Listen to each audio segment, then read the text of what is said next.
first question is your first impressions of our vending machine in 3 words. It's definitely cute, aesthetic, and appealing. Pink, pretty and amazing. Cute, Accessible. innovative. Ooh. Cute, pink, girlish. Dekat girlish. What is your skincare ick? I tak suka kalau I dah pakai moisturizer semua, lepas tu I pakai sunscreen, dia peeling.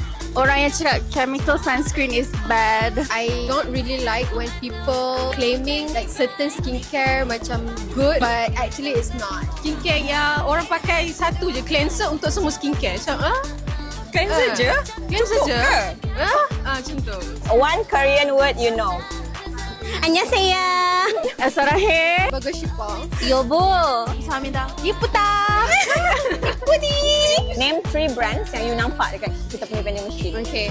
Anwar, Cayman, IPPUNI. Cayman. Daughters of Malaya. BPUNI, SSY, Anwar. Kin Perry, Heyman, Doctor of Malaya. Cayman Beauty. Daughter of Malaya. Healers. Support local. What is our mascot name? Puni. Puni. Puni. Puni. Puni. Kita orang ada 2 vending machine. Satu dekat Central ICT, satu lagi dekat mana? Ha, I tahu. Kat mana? My town. My town.